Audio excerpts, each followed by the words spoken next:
Hi guys, it's Irene with BrainStormAcres, and welcome back to Attack of the Killer Cucumbers Sunday. Also called, oh my gosh, my refrigerator is overflowing with cucumbers.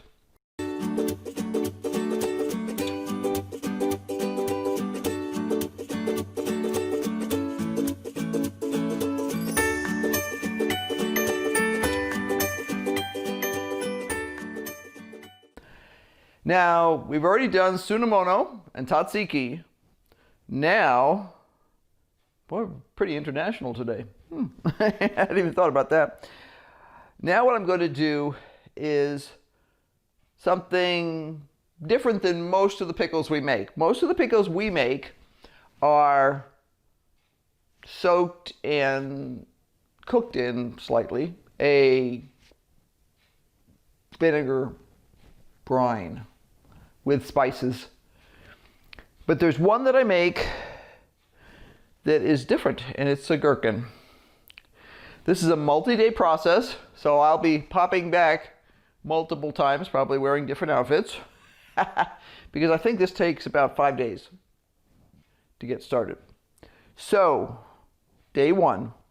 First thing I have to do is figure out how many gherkins I'm going to be able to make. Now, I've been collecting cucumbers.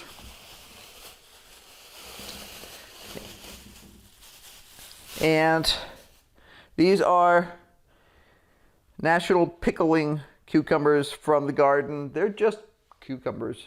First thing I have to do is figure out how many cucumbers I have. Now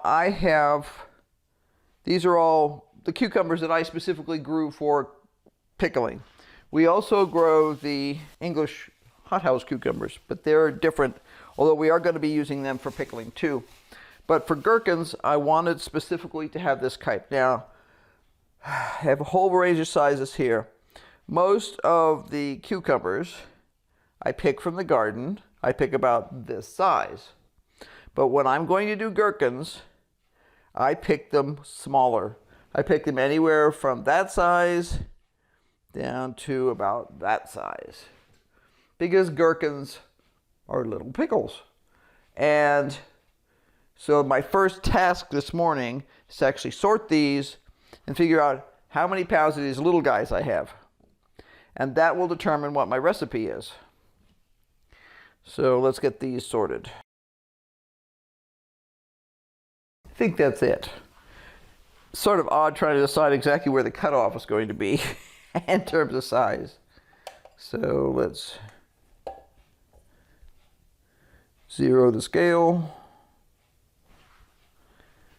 and find out how much these guys weigh.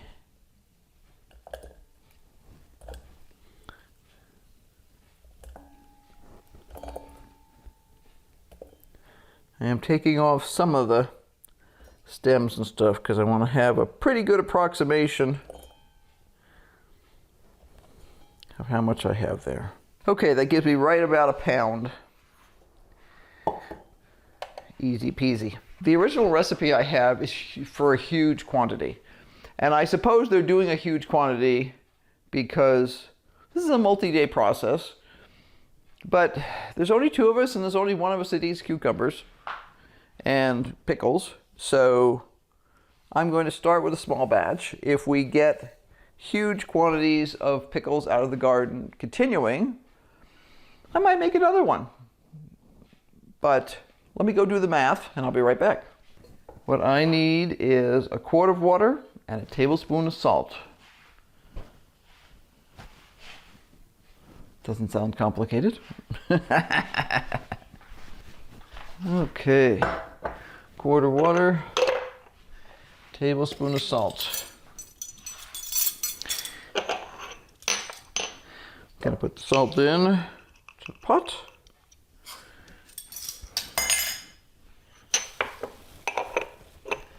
Pour in the water. And bring this to a boil.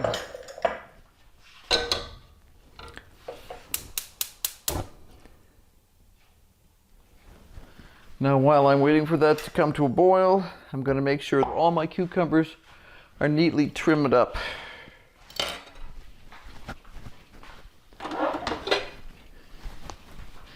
So I'm going to make sure that my blossom ends, where the flower was, are chopped off and the little stems are gone.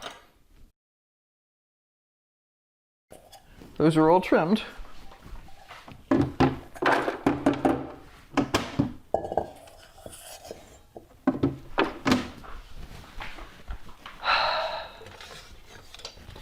going to stir this to help dissolve the salt. And crank this up a little bit to get it to come to a boil. Now, I have the cucumbers. This is an old Corning casserole sort of thing that I have. Good for all kinds of stuff. And in this case, we're going to use it to brine these pickles.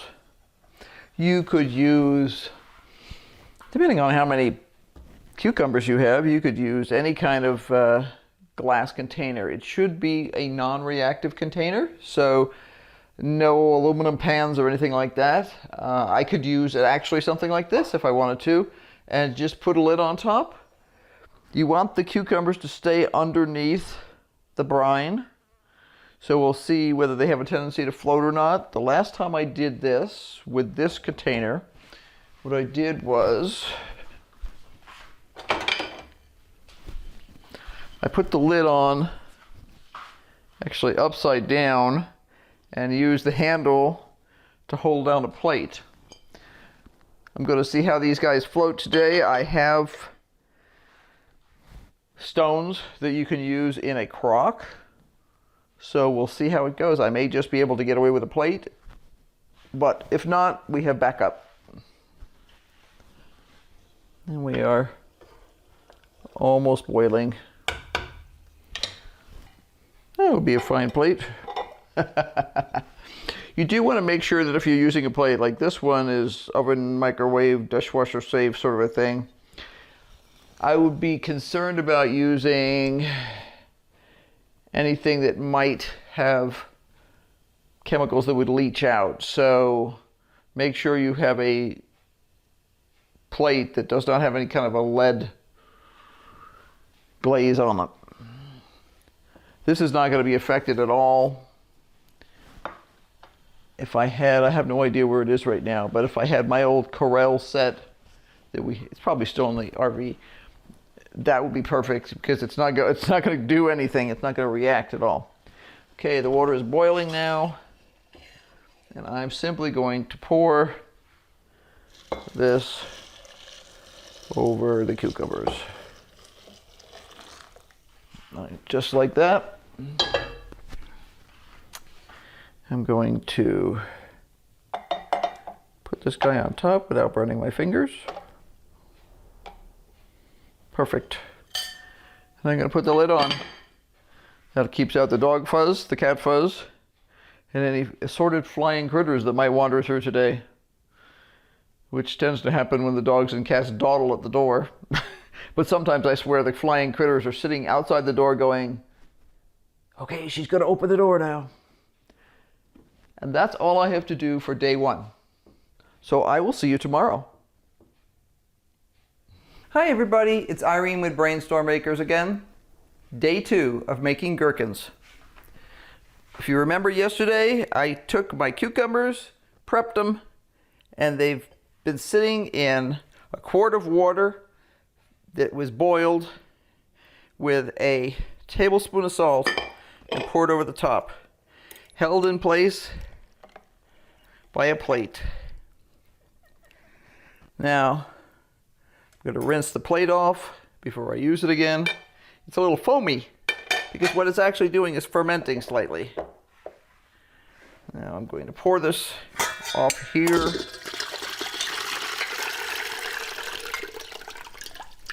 Whew. Does not say anything about rinsing it, but I am going to rinse these things. Okay.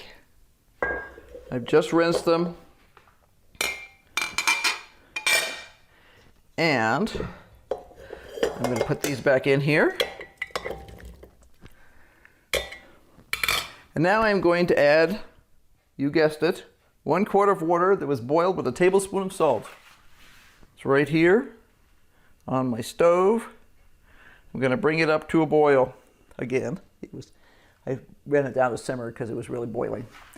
Now, while we're waiting for that to come up, you'll notice in the background here we have another jug container. My hands are wet, of course. Now, this was Henry's idea. He said, gee, why can't we make the gherkin recipe using zucchini? And I said, I don't know. Sure, why not? So that's what I did here.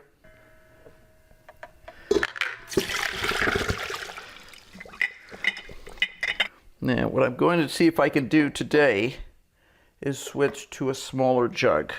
So I'm going to do the same thing as I did yesterday. I'm going to boil, I've got 2 quarts of water in here, 2 tablespoons of salt. Brain. I also have a clean guy here for this to keep everybody underneath. This is now officially boiling again. I'm going to fill up the jar first because it's going to take less than the other thing is. Whew, I'm also spilling on everything. There we go.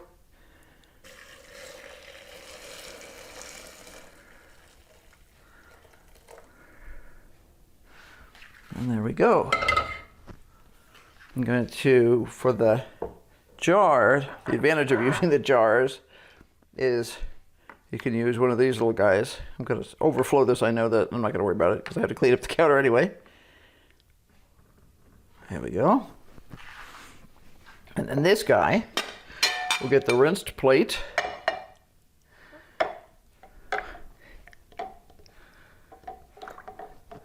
And I'll rinse the lid too, just because I'm that way. You'll notice I'm rinsing, but I'm not like going insane trying to make sure there's not a single fuzz anywhere. There we go. Now, what happens is they go back up here, which is where I'm leaving them during the day. And one of the reasons I'm leaving them there during the day is because I'm aware that they're there. If I were to stash them someplace random, I would probably forget about them. And I don't want to do that. And then I'm covering these up. Now, ideally, these would be someplace pretty dark. I don't have such a place, so this will have to do. And I think that's pretty dark. And I will be back tomorrow for day 3 in making gherkins. See you then. Bye. Day 3, gherkins. Okay, first 2 days, simple rinse. 3rd day, we get a little fancier. So here's our gherkins. They've sat overnight again. You can see this a little, and it's hard to see because of the design on the plate, but there's some bubbles around the edge. But it has a nice clean scent to it. It's nothing funky. Just sat overnight. You can see little guys sitting in there. I'm making more of a mess because I'm doing a demo than if I was doing this at home just by myself. Because normally I would just dump this in the sink and everything. What I'm trying to do is pour off most of this.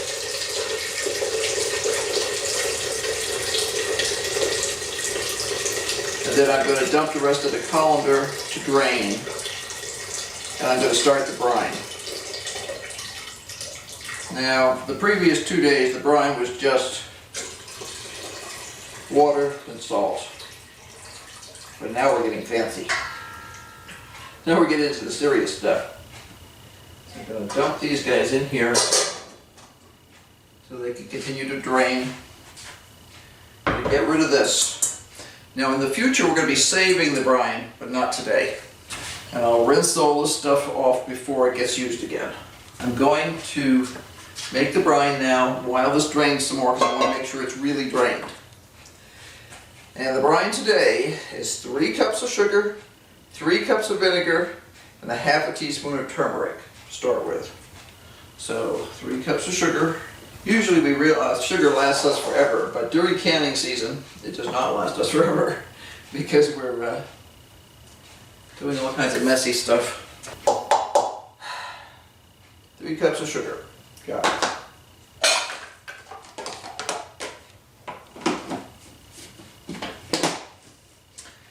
3 cups of vinegar.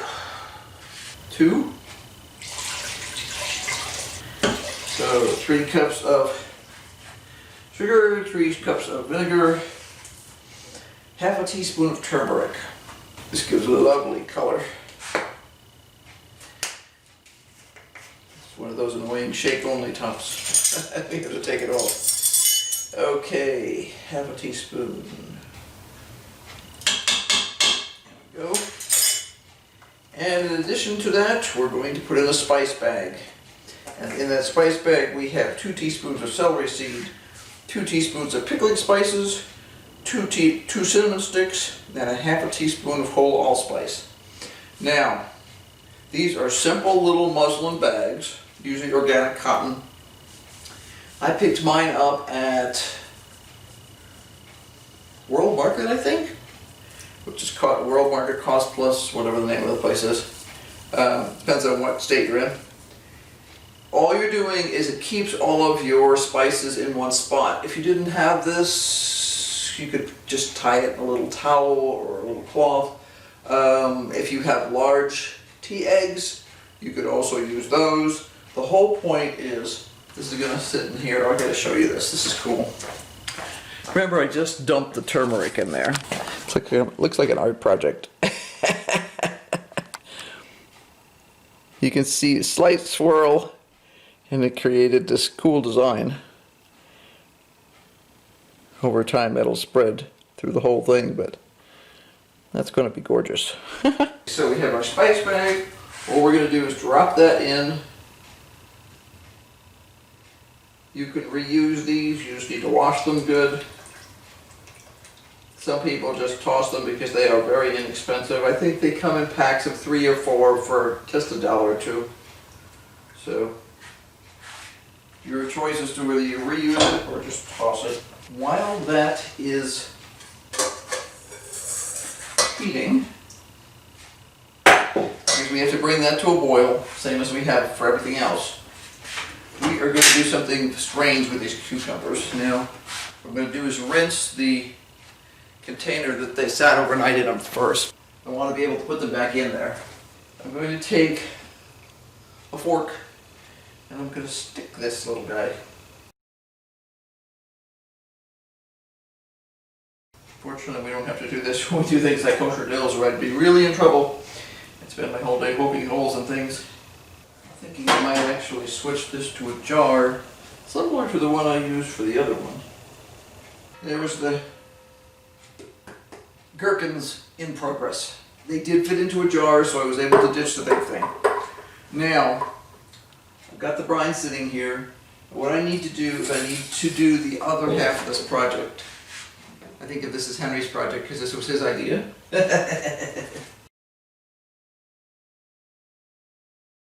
So I'm going to do the same thing with these guys that I did with the cucumbers.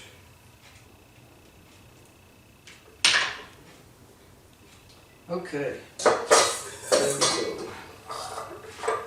Now,